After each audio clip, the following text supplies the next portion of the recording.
사도행전에 등장하는 초대교회는 오늘날 우리 교회의 모습을 점검하게 합니다. 바로미터가 됩니다. 초대교회는 이랬는데 지금 우리 교회는 어떠냐 이렇게 비교해 보는 거죠.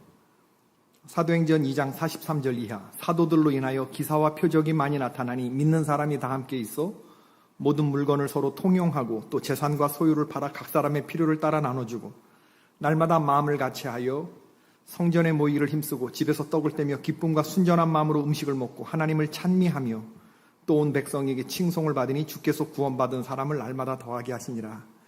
세상의 모든 교회들이 다 이렇게 될 수 있다 그러면 얼마나 좋겠습니까?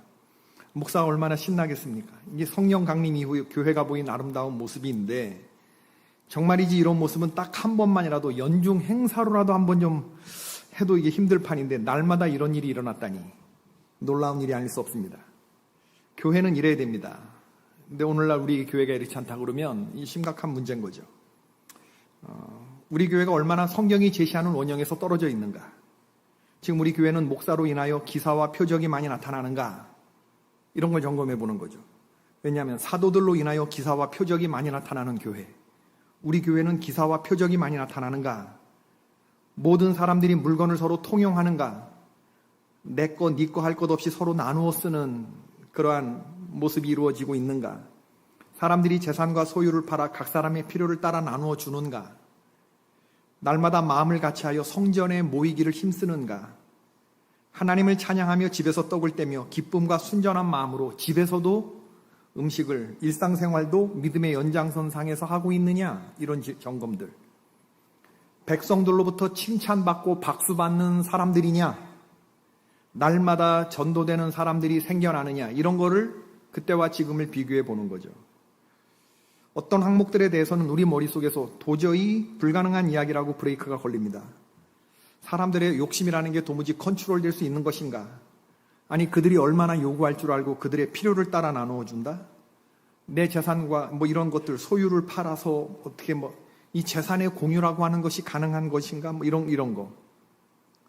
교인들 간에 돈 거래하면 큰일 나는 줄 아는 지금 그것이 마치 불문율처럼 되어 있는 오늘날 교회에 어떻게 이게 물건을 서로 통용하고 이런 거 우리 죽었다 깨도 흉내 못 냅니다. 어떤 목사님들은 그러죠. 교인들끼리 돈 거래하지 못하면 세상에 누구와 돈 거래를 하라는 얘기냐. 듣고 보면 그럴 것 같기도 한데 그렇지 못한 현실이 씁쓸해지는 거예요. 성도들과의 관계가 어떻습니까, 여러분? 친합니까? 같은 속회로 섬기고 있어도 에셀나무 안에서는 서로 흉허물 없이 흉금을 탁 털어놓고 얘기할 수 있습니까? 7명 사이에서 흉허물 탁 털어놓을 수 있습니까? 쉽지 않은 얘기예요. 어떤 성도들은 저한테 그래요. 목사님, 이거 목사님에게만 이야기하는 건데 절대로 다른 사람들한테 비밀로 해주세요. 이럽니다. 어떤 사람이 정말 저한테 와서 비밀로 해달라고 그러면서 얘기한 게 있어요. 그러면 지금 벌써 우린 딱 그 얘기 들으면 그 사람 누굴까? 그리고 그 비밀이 뭘까? 무슨 내용일까? 이런 생각이 딱 들잖아요. 따라해보세요. 어떤 사람이 무슨 얘기를 저한테 비밀로 했는데 궁금해요? 솔직히 궁금해져요? 비밀을 알고 싶어하는 사람은 시작. 비밀을 지키지 못. 제가 말하지도 않았는데 어떻게? 맞아요. 비밀을 알고 싶어하는 사람은 비밀을 지키지 못하는 사람이다. 겉으로는 나이스한 관계를 맺고 살아온 것 같지만 속으로는 그렇지 않습니다. 성경이 말하는 임상은 흉어물 없이 툭 터놓고 얘기하는 관계가 몇 명까지 가능하냐? 120명까지 가능하다. 전제는 뭐냐? 한 명도 빠짐없이 그들의 머리 위에 전부 다 성령이 충만함이 임했을 때 이런 게 가능해져. 사람의 힘으로는 안 됩니다. 성령이 역사하시는 120명, 여기까지가 성경이 임상적으로 증명하는 관계고 여기서부터 넘어가게 되잖아요. 그 다음 문제가 발생하기 시작해요. 교회. 예루살렘 교회, 안디옥 교회. 날마다 믿는 자들이 수가 늘어나는 건 좋지만 그 다음엔 이런 얘기들이 이루어졌다. 이건 쉽지 않은 얘기입니다. 저는 여러분들이 교회 안에서 적어도 120명과는 성경이 임상적으로 증명한 그 관계이기 때문에 진짜 흉금 없이 기도 제목을 나누면서 이런 관계 속으로 들어갈 수 있는 인간관계를 갖기를 바랍니다. 우리 교회는 120명보다 좀 큰 교회이기 때문에 그렇지만 120명과는 여러분들이 이런 관계를 나눌 수 있으면 좋겠어요. 적어도 속회와 선교회와 더 나아가서 내가 속한 교구의 가족들과는 그런 사이를 가지게 되기를 바랍니다. 사도 바울은 성도들이 불신자들과 어울려서는 안 된다고 말합니다. 이 전도, 아주 성도들끼리만 사귀라 그런 얘기가 아닙니다. 여러분, 하나님의 성도는 뭐와 뭐로 거룩해져 가죠? 디모데서에서. 말씀과 기도로 거룩해집니다. 말씀과 기도로 거룩해져 갑니다. 그런 사람들과 사귀라는 거예요. 우리 성도들이 죄와 어울릴 수 없는 것은 빛과 어두움이 서로 섞이지 않지 않냐. 의와 율법이 섞이지 않지 않냐. 그리스도와 벨리알이 어찌 섞일 수 있느냐. 그런 것이죠. 주님 안에 있는 성도들과의 교제를 더욱 강화해 나아가야 한다라고 하는 거죠.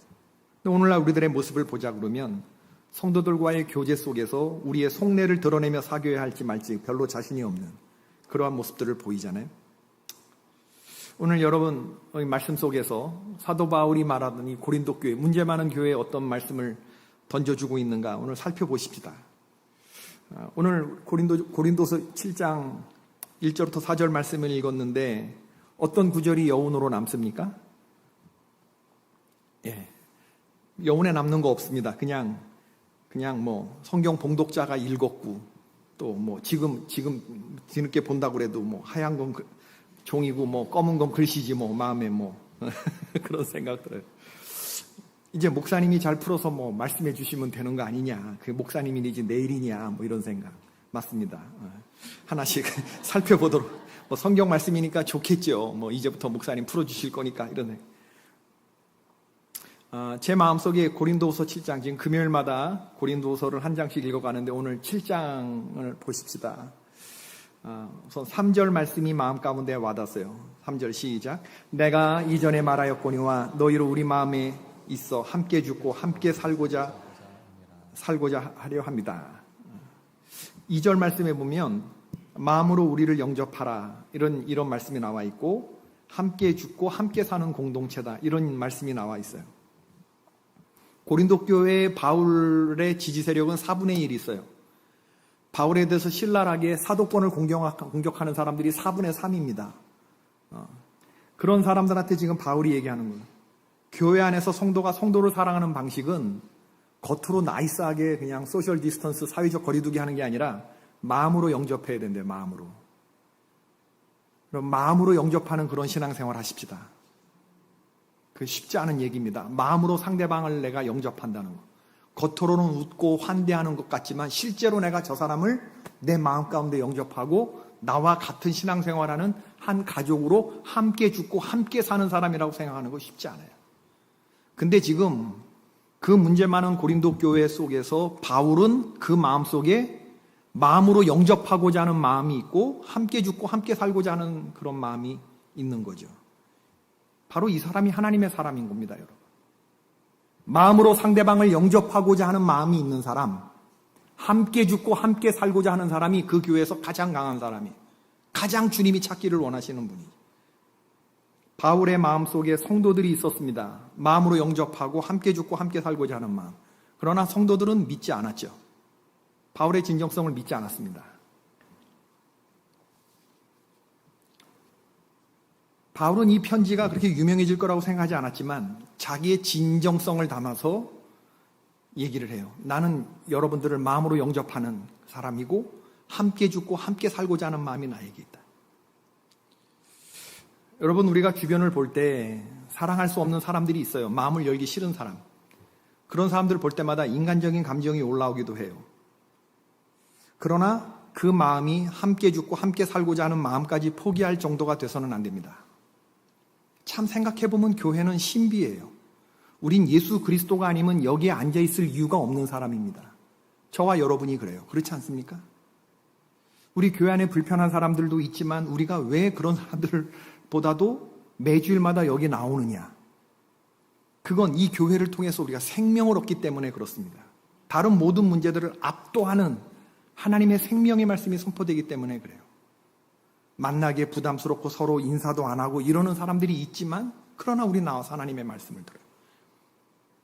다른 교회를 찾고 교회를 떠난다는 거 이것도 쉽지 않은 얘기입니다, 여러분. 불신자들이 교회를 나오는 것은 쉽지 않지만 성도가 이 교회를 섬기던 교회를 떠나는 건 정말 어려운 일입니다. 그렇기 때문에 우리가 함께 죽고 함께 살고자 하는 이 가족 공동체라고 하는 생각을 버려서는 안 되고, 순간적으로 인간적인 감정이 올라오기도 하지만 그 감정이 우리의 애티튜드가 되어서는 안 돼요. 감정이 우리의 태도가 되어서는 안 됩니다. 아멘 안 해도 상관없어요. 감정은 감정이고 태도는 태도예요. 가족은 포기될 수 있는 존재가 아니잖아요. 아버지가 늘 마음에 들어? 남편과 아내가 늘 마음에 듭니까? 어떤 때는 막 나가서 안 들어오고 싶은 때 있잖아요. 그러나 그러한 감정들이 태도가 되어서는 안 된다. 왜냐하면 가족은 포기될 수 있는 존재가 아니지 않느냐. 나갔다 안 들어올 수 있는 그런 곳이 아니지 않느냐. 그리스도의 피값으로 이루어진 교회를 섬기는 우리들은 훗날 한 군데서 만납니다. 다 같이 한 곳으로 갑니다. 천국에서 너가 가는 천국 나 안 갑니까? 그렇지 않잖아. 오늘 우리에게 이 마음이 있는지를 점검해 보는 거예요. 사도 바울의 진정성. 아무도 고린도 교회 성도들은 안 믿었지만 난 마음으로 당신들을 영접한다고. 그리고 우리는 함께 죽고 함께 사는 공동체가 되어야 된다고.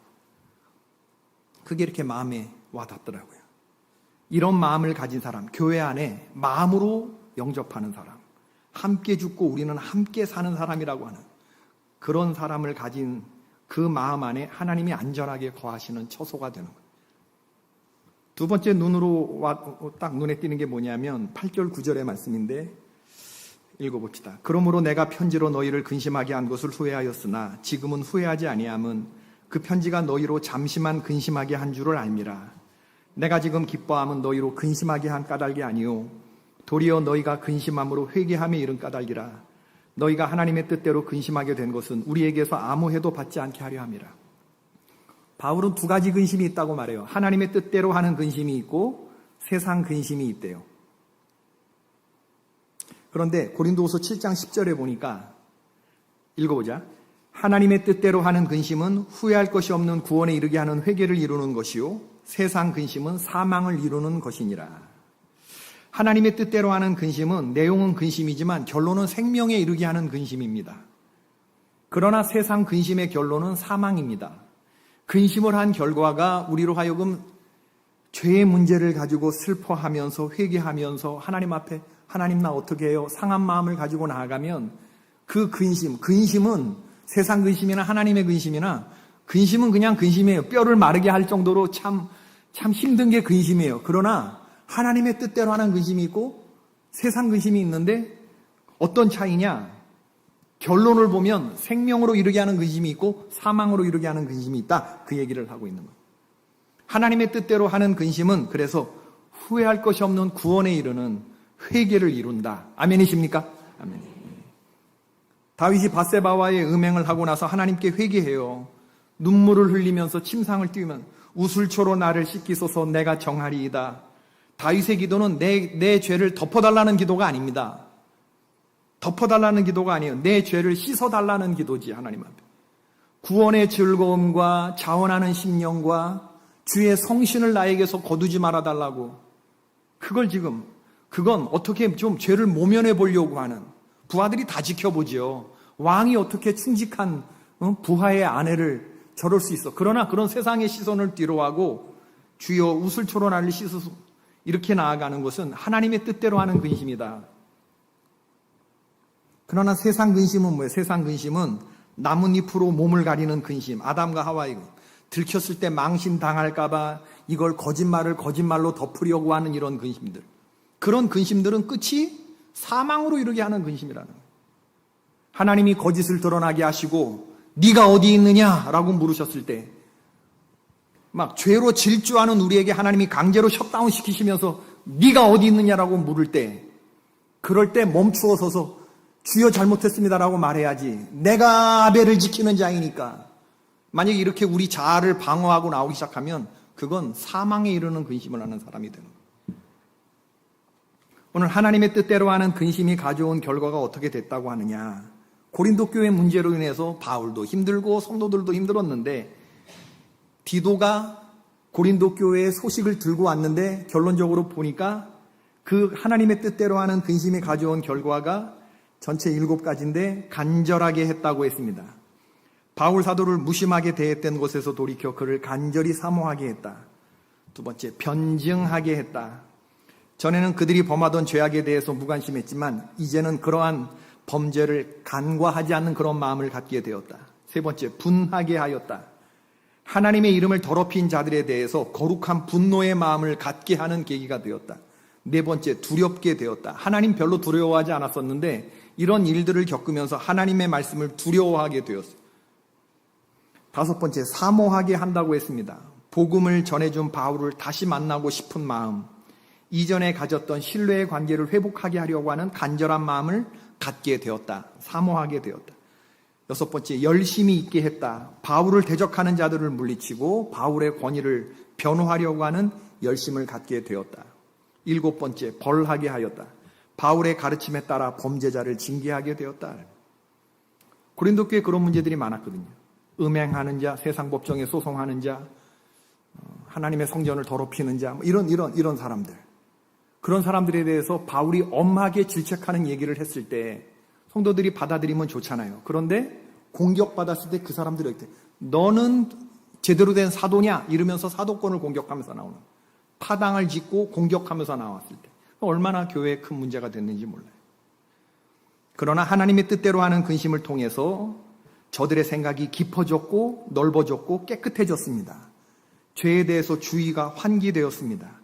자신과 타인과 교회 공동체에 대해서 깊이 생각하는 시간이 되었고 죄에 대한 민감함이 깊어지는 계기가 되었기 때문에 이 근심은 시작은 나쁜 것이었지만, 시작은 참 아름답지 않은 것이었지만 그 결과가 하나님의 뜻대로 하는 근심으로 이어지는, 생명으로 이어지는 결과가 되었으니 내 마음이 위로와 기쁨과 내가 지금 마음이 즐겁다. 그 얘기를 지금 고린도후서 7장에서 하는 얘기죠. 그럼 여러분은 뭐 때문에 근심합니까? 살면서. 영혼과 몸에 도움이 되는 근심입니까? 오늘도 우리는 많은 근심을 했는데, 그죠? 그게 생명으로 이르게 하는 하나님의 뜻대로 하는 근심이었습니까? 아니면 뼈를 마르게 하고 결국엔 죽게 하는 아담과 하와의 그런 근심같이 세상 근심이었습니까? 어떤 분이 그러더라고요. 세상과 근심, 염려, 세상 근심, 염려 때문에 위장에 빵꾸가 날 정도로 그렇게 근심을 끼고 가는 건 인간밖에 없다고. 스트레스 때문에 암에 걸리는 피조물은 인간밖에 없을 거라고. 예수님은 아무것도 염려하지 말고 오직 모든 일에 기도와 간구로 너희 구할 것을 감사함으로 하나님께 아뢰라. 이거 근심 가지고 너희들은 살 수 있게끔 그렇게 프로그래밍 된 존재가 아니라는 거예요. 우리 피조물이 하나님 창조 원리에. 수고하고 무거운 짐을 끼고 갈 수가 없어요. 염려와 근심 걱정을 끼고 가게끔 프로그래밍 된 존재가, 그렇게 지음받은 존재가 아니라는 겁니다. 그럼 우리가 할 일은 염려하지 말고 그것을 하나님께 던지는 거예요. 하나님께 던지는 거예요. 위로 던지는 거예요. 위로 하나님께. 근데 우리는 내가 왜 요즘에 염려를 하지 않지? 뭔가 잘못된 거 아니야? 이렇게 생각하면서 하는 거예요. 염려가 도를 넘어서 병이 되고, 병이 계속되다 보면 이게 이제 디스오더가 되는 겁니다. 장애가 돼요. 병과 장애는 같은 얘기 같지만 달라요.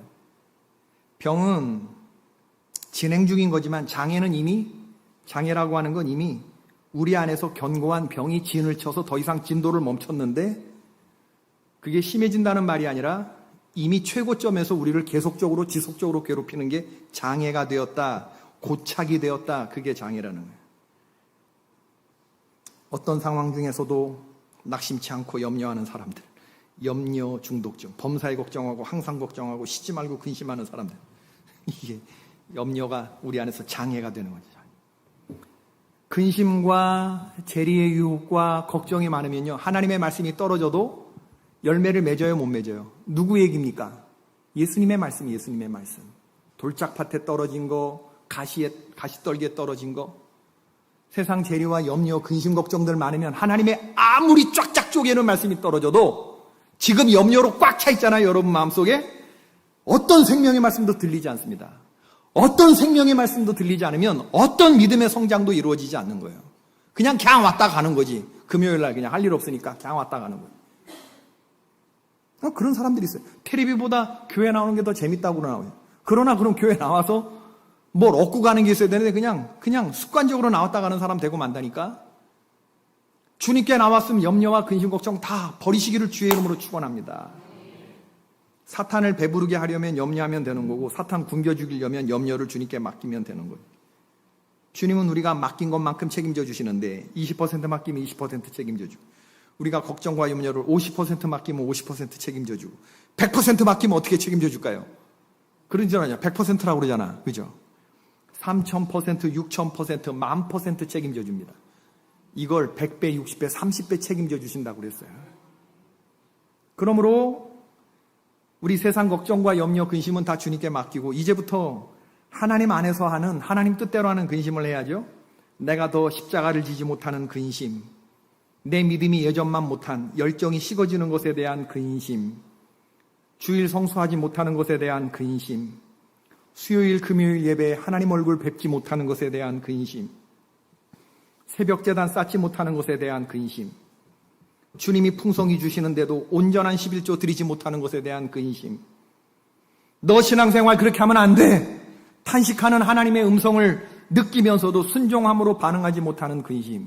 제대로 된 성도는 이런 근심을 하게 돼요. 성령의 말할 수 없는 탄식을 듣는, 우리가 성령의 사람이 증거 중에 하나, 성령의 탄식을 듣는다. 여러분, 이런 음성에 반응해야 되는, 반응해야 되는. 자아 실현을 위한 근심, 체면 차리기 위한 근심, 잘 살기 위한 근심, 이런 근심보다, 십자가를 피해보려고 하는 근심보다 십자가를 지려는 근심, 나를 위해서 살기보다는 다른 사람을 위해 살기를 위한 근심, 이런 근심입니다. 이게 하나님의 뜻대로 하는 근심과 세상 근심의 차이죠. 바울에게는 하나님의 뜻대로 하는 근심이 있었어요. 세 번째 눈에 띄는 대목은 저는 13절 말씀이 눈에 띄더라고요. 이로 말미암아 우리가 위로를 받았고, 다 같이 읽으십시다. 이로 말미암아 우리가 위로를 받았고, 우리가 받은 위로 위에 기도의 기쁨으로 우리가 더욱 많이 기뻐함은 그의 마음이 너희 무리로 말미암아 안심함을 얻었습니다. 이거는 이제 동역자로 인해서 얻는 기쁨과 위로인데, 바울이 고린도 교회에서 오늘 두 가지 위로를 얻는데, 하나는 디도 때문에 위로를 받아요. 또 하나는 디도가 가지고 온 소식 때문에 위로를 받아요. 이 두 가지 위로를 받아요. 이 위로를 받고 기뻐졌어요. 그리고 안심했어요. 기쁨과 안심과 위로라는 단어가, 안심은 고기를 말하는 게 아닙니다.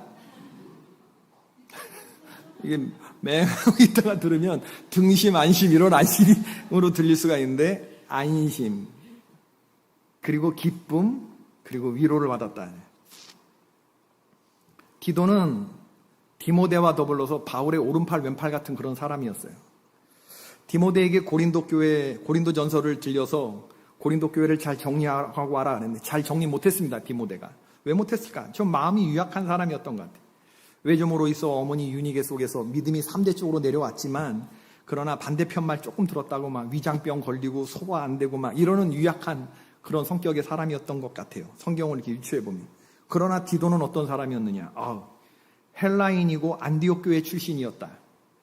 스데반의 박해로 인해서 사방으로 흩어진 예루살렘 교회, 그 교회의 어떤 선교적 성도에 의해서 세워진 명품 교회가 이방인 최초에 세워진 안디옥 교회 아닙니까? 그 안디옥 출신이었다는 거예요. 그럼 안디옥 교회는 누가 최초의 목회를 했느냐? 바울, 바나바, 5명의 빛나는 목회자들이 있었습니다. 명품 교회였죠. 명품 교회에서 세워난 넥스트 제너레이션, 다음 세대가 바로 이 디도였다, 그런 얘기를 하는 거예요. 젊은 목회자. 그 젊은 목회자를 보면서 바울이, 저거 옛날에 내가 스데반의 박해를 피해서 갔었을 때 저거 어디 있었어? 엄마 등에서 벌벌 기던 놈이었어. 저게 이렇게 커갖고 신학생이 되고 사역자가 됐어. 기뻐요, 안 기뻐요? 엄청 기쁜 일입니다, 여러분. 담임 목회의 사역의 꽃은 뭔지 아세요? 신학생입니다. 누가 신학을 가는가? 담임 목사가 멋있게 보일 때 신학을 갑니다, 애들이. 준엽이 동건이가 아멘을 안 하네. 여러분, 오늘 금요 기도회가 훨씬 은혜되지 않았습니까? 세션이.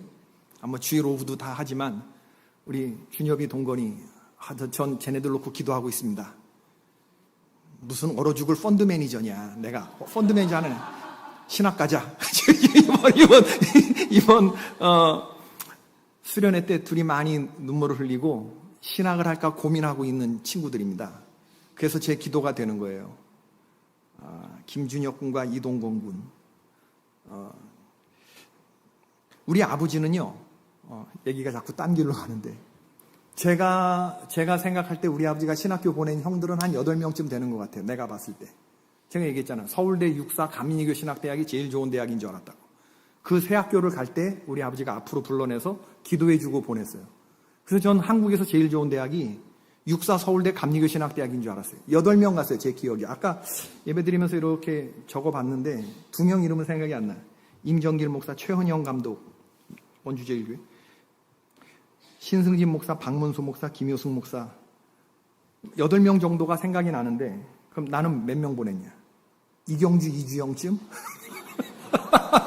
이경주, 이주영쯤? 중학교 2학년에서 나 빤히 벌 때 내가 막 눌러가지고 주여 주의종 되게 해달라고 했던 경주, 지금 특전사 군종병 하고 있는 주의종 되겠죠? 주영이 공부 잘하다가 감신 편입해서 지금 우리 이주영 지금 섬기고 있죠?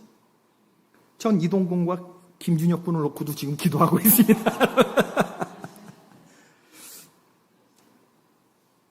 바울이 2가지로 위로를 받고 있다고 하는데, 디도 자체가 위로예요. 디도 자체가. 이 디도는요, 그냥 교회들 가면 다 정리해. 고린도의 교회 가가지고 다 정리된 얘기를 갖고 오잖아요. 나중에 크레타섬, 고린도 교회는 굉장히 그 문제가 많은 교회였는데, 그거 정리한 경험을 가지고 그레데 섬에 담임 목회로 바울이 그레데 섬에 디도를 떨겨뜨리고 와요. 그레데 교회를 다 정리하는 멋진 그런 목사가 됐죠. 힘든 곳인데 거친 교회에 부임해서 디모데하고 달리 문제를 해결했던 바로 완벽하게 정리하는 그런 디도. 디도를 향한 바울의 극찬이 뭐냐면요, 고린도 후서 8장 23절입니다. 디도로 말하면 나의 동료요, 너희를 위한 나의 동역자요, 우리 형제들로 말하면 여러 교회의 사자들이요 그리스도의 영광이니라. 와, 오늘 베이스를 뚱땅뚱땅 탁 쓰고 뚱땅뚱땅 친 준엽이 그리스도의 영광이 되기를 주의 이름으로 축원합니다. 아멘에 크게. 동건아, 너가 그리스도의 영광이 되기를 주님의 이름으로 축원합니다. 아멘, 아멘. 펀드 매니저도 돼요. 여러분이 하고 싶은 거 해도 돼요. 그러나 그리스도의 영광이 되십시오. 바울이 한두 명 본 게 아닐 거 아니에요. 젊은이들. 한두 사역자 본 게 아닐 거 아닙니까? 그런데 디도는 그리스도의 영광이다. 그렇게 말할 때, 와, 작년 11월에 우리 교회 추계부흥에 말씀 주셨던 성남대원교회 이막순 목사님 모셔서, 여러분 기억하실지 모르지만 자기가 후임자로 생각하고 있는 부목사 중에 하나가 있다고 그랬어요. 그럼 왜 그 부목사를 생각하느냐? 그 친구는 가면 아무리 문제가 많아도 그 문제를 다 은혜롭게 해결한대. 피스메이커래. 사람들이 다 그냥 찌르면 폭발할 것 같은 그런 곳에 딱 던져놓으면 피스메이커처럼 다 그 마음을 만져놓고 다 하는데, 그는 프라블럼 솔버래. 그는 문제를 해결하는 사람이래요. 그래서 그를 보내놓으면 너무너무 기쁨이 되고, 무슨 문제든 자기가 그 목사님은 믿고 맡긴대. 그리고 맞고 믿는데. 그런 얘기를 했었어요. 난 무슨 말인지 알겠더라고. 기쁨과 안심과 든든함을 주는 그런 동역자. 바울 사도님 걱정하지 마요. 다 고린도 교회 문제 싹 다 정리됐어. 안심하세요. 식사 편하게 하세요. 걱정 많으셨죠? 이제 그런 근심하지 않으셔도 됩니다. 디도 이런 스타일. 그러니 믿고 맡기고 믿는 거예요. 그런 사람이었다니까, 디도가. 그는 그리스도의 영광이다. 정말이지 이런 동역자가 있다 그러면 얼마나 좋을까, 얼마나 기쁠까, 이런 생각이 드는. 말씀을 맺겠습니다. 비온 뒤에 하늘이 맑게 개듯이 고린도 교회 문제가 해결되었다라는 소식을 디도가 전해준, 그게 고린도서 7장이에요. 그러면 이어서 바울 사도가 8장 9장에 뭔 얘기한 줄 알아요? 헌금 얘기합니다. 진짜 대단한 바울 아니에요? 4분의 1의 지지율을 가지고 사내 못 사내 서로 지지고 볶고 싸우다가 문제가 다 해결되는데, 그 다음에 다시 그 편지를 하면서 하는 얘기. 헌금거든, 헌금. 함께 주고 함께 사는 우리 가족이 되었으니 이제 주머니가 회개할 차례지? 그러면서 마게도냐 지역의 사람들이 지금 풍성한 연보, 그래서 제가 지금 8장 9장을 은혜가 안 돼서 지금 여기 나와 있는 사람만 설교 듣는 게 아니고 우리 교회 구독자가 한 3,000명 가까이 되기 때문에 은혜가 안 될 것 같아서 다음 고린도후서는 불가리아 다녀온 다음에 11장부터 할까지 그런 생각을 오늘 했는데, 마게도냐 지역의 교회들이 풍성한 연보를 하고 있는 거 알지? 마게도냐 지역의 그럼 대표적인 교회가 어디예요? 빌립보 교회, 베레아 교회, 테살로니가 교회, 그런 교회겠지. 그러니 이제 아가야 지역의 대표 교회, 제일 큰 교회 어디야? 고린도 교회지. 막 싸울 때 박력 있게 싸우지만 또 화해할 땐 또 화해하고, 그 또 성도들 헌금하는 거 보면 내가 믿을 때 너희들밖에 없으니 너희의 넉넉한 것으로 저들의 부족한 것을 부족하게 하라. 헌금 경쟁도 시키면서요. 마게도냐 지역에 2만 원 헌금 거렸으니 이제 아가야 지방에도 이 정도 거둬야 되지 않겠냐? 뭐 이런 얘기. 오늘 말씀을 정리합시다. 우리는 마음속에 서로 영접하는 사람들. 아멘? 오늘 아멘이 이렇게 잘 안 나오네. 함께 죽고 함께 사는 사람들. 아멘? 그러기를 바라는 마음으로 아멘 하세요. 지금 여러분 마음은 그렇지 않더라도 그런 교회가 되어야 된다라는 생각으로 아멘 하십시오. 우리는 함께 죽고 함께 사는 사람들. 감정이 태도가 되지 않게 한다. 우리는 마음으로 서로를 영접하는 사람들.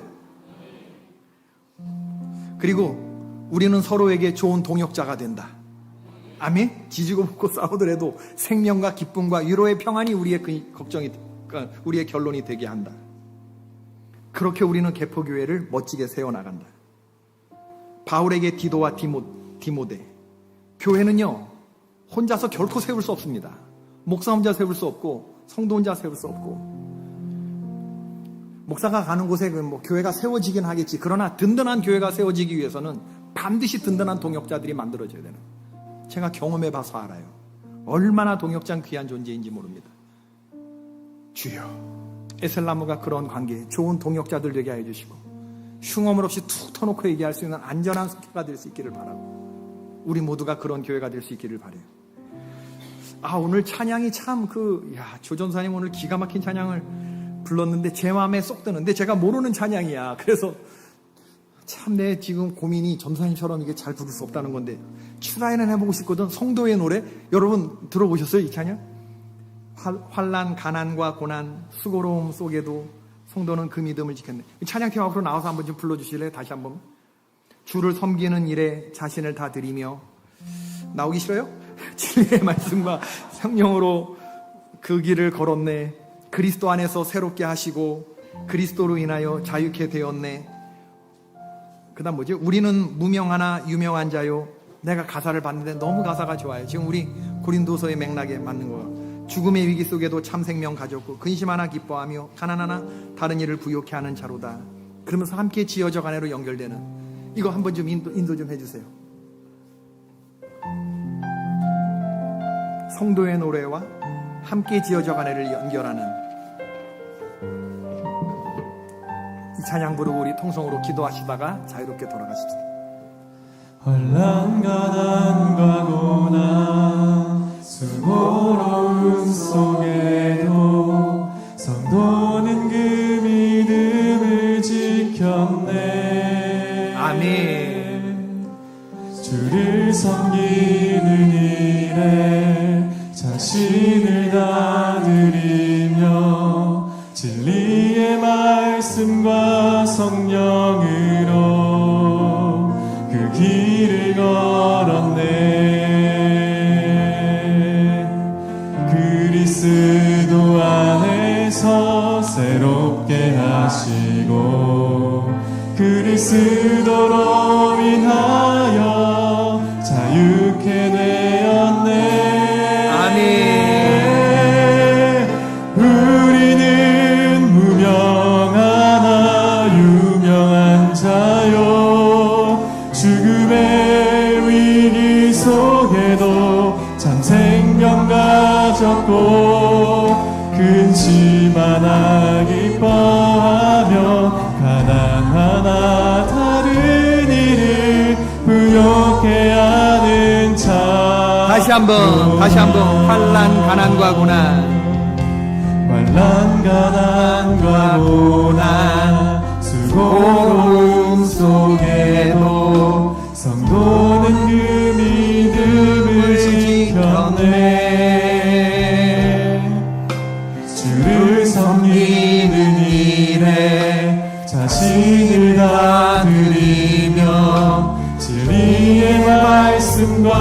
성령으로 그 길을 걸었네. 그리스도 안에서 새롭게 하시고 그리스도로 인하여 자유케 되었네. 우리는 무명하나 유명한 자요. 죽음의 위기 속에도 참 생명 가졌고 근심하나 기뻐하며 가난하나 다른 이를 부욕해 하는 자로다. 하나님 안에서 우리 서로 이어져 주가 거하신 성전이 되네. 아멘. 모퉁이 돌 되신 예수와 하나 되게 하신 성령 안에 함께 지어져 가네. 하나님 안에서 우리 서로 이어져 주가 거하신 성전이 되네. 모퉁이 돌 되신 예수와 하나 되게 하신 성령 안에 함께 지어. 우리는 하나님의 자녀. 우리는 하나님의 자녀. 우리는 하나님의 자녀. 주 사랑 안에 우리 거할 때 주님 나를 사랑하신 것 같이 우리도 서로 사랑할 수 있네. 우리는 주의 몸된 교회. 모든 지체가 하나 될 때 예수님의 마음을 닮아가며 고통과 즐거움 함께 나누네. 하나님 안에서 우리 서로 이어져 주가 거하신 성전이 되네. 모퉁이 돌 되신 예수와 하나 되게 하신 성령 안에 함께 지어져 가. 하나님 안에서 우리 서로 이어져. 하나님 안에서 우리 서로 이어져 주가 거하신 성전이 되네. 모퉁이 돌 되신 예수와 하나 되게 하신 성령 안에 함께 지어져 가네. 우리 주님 이름 한번 부르고 오늘 말씀 생각하시면서 기도하십시다. 하나님, 우리가 마음으로 영접하는 자들이 되게 하시고 함께 죽고 함께 사는 아름다운 신앙 공동체를 이루게 하여 주시고 이 사랑 안에서 한 명도 낙오되는 사람 없게 하여 주시고 하나님의 뜻대로 하는 근심, 회개에 이르게 하는 근심, 생명으로 이르게 하는 근심을 하는 자들 되게 하여 주시고 세상적인 염려와 근심, 뼈를 마르게 하는 근심, 죽음으로 이르게 하는 그런 근심들은 다 주께 맡기는 믿음의 사람 되게 하여 주옵소서. 아멘. 우리의 문제는 문제를 해결하는 게 아니라 내 아픔과 내 근심의 문제를 하나님께 던지는 거예요. 던지는 거. 기도로 던지는 것입니다. 그리고 우리가 서로에게 좋은 동역자가 되게 해주셔서 당신은 그리스도의 영광이라고 말할 수 있는, 진짜로 우리 개포교회 누군가를 향해서 당신은 그리스도의 영광이라고 말할 만한 사람 하나 세워가는 거예요. 주님, 우리가 그런 교회를 이루어가게 해주시고 초대교회를 닮아가게 하여 주옵소서. 아멘. 오늘 이렇게 금요일 날은 중보기도하는 날인데 우리 교회 공동체를 위해서, 우리의 동료들을 위해서 주님 이름 한번 부르고 기도 간절히 드리시겠습니다. 기도합시다. 주여 주여